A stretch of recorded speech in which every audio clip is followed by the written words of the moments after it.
John 18. When he had finished praying, Jesus left with his disciples and crossed the Kidron Valley. On the other side there was a garden, and he and his disciples went into it. Now Judas, who betrayed him, knew the place, because Jesus had often met there with his disciples. So Judas came to the garden, guiding a detachment of soldiers and some officials from the chief priests and the Pharisees. They were carrying torches, lanterns, and weapons. Jesus, knowing all that was going to happen to him, went out and asked, "Who is it that you want? Who is it you want?" "Jesus of Nazareth," they replied. "I am he," Jesus said, and Judas the traitor was standing there with them. When Jesus said, "I am he," they drew back and fell to the ground. Again he asked them, "Who is it you want?" "Jesus of Nazareth," they said. Jesus answered, "I told you that I am he. If you are looking for me, then let these men go."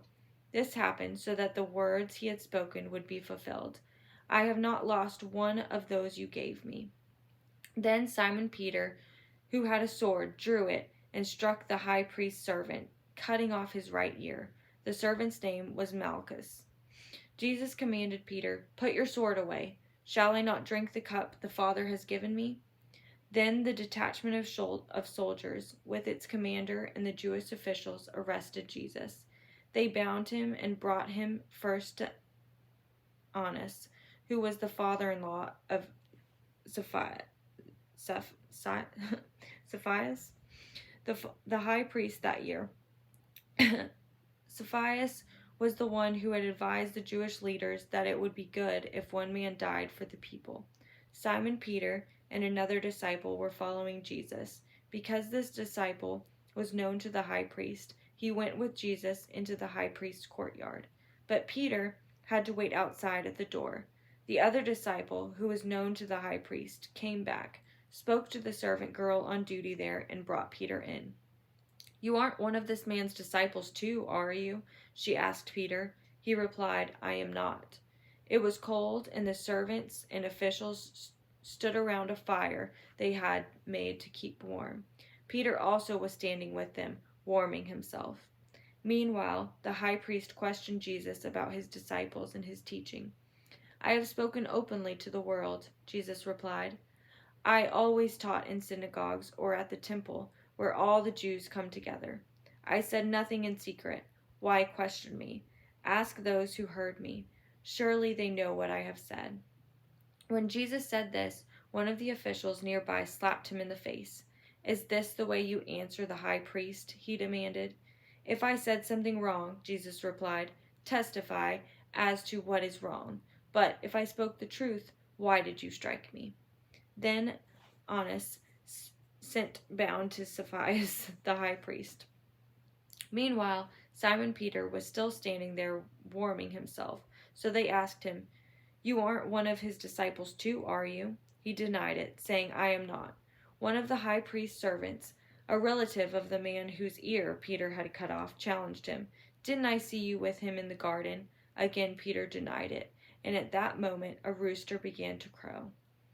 Then the Jewish leaders took Jesus from Cephaeus to the place of the Roman governor. By now it was early morning, and to avoid ceremonial uncleanness, they did not enter the palace, because they wanted to be able to eat the Passover. So Pilate came out to them and asked, "What charges are you bringing against this man?" "If he were not a criminal," they replied, "we would not have handed him over to you." Pilate said, "Take him yourselves and judge him by your own law." "But we have no right to execute anyone," they objected. This took place to fulfill what Jesus had said about the king, the kind of death he was going to die. Pilate then went back inside the palace, summoned Jesus, and asked him, "Are you the king of the Jews?" "Is that your own idea?" Jesus asked, "or did others talk to you about me?" "Am I a Jew?" Pilate replied. "Your own people and chief priests handed you over to me. What is it you have done?" Jesus said, "My kingdom is not of this world. If it were, my servants would fight to prevent my arrest by the Jewish leaders. But now my kingdom is from another place." "You are a king then," said Pilate. Jesus answered, "You say that I am a king. In fact, the reason I was born and came into this world is to testify to the truth. Everyone on the side of truth listens to me." "What is truth?" retorted Pilate. With this, he went out again to the Jews gathered there and said, "I find no basis for a charge against him. But it is your custom for me to release to you one prisoner at the time of Passover. Do you want me to release the King of the Jews?" They shouted back, "No, not him. Give us Barabbas." Now Barabbas had taken part in an uprising.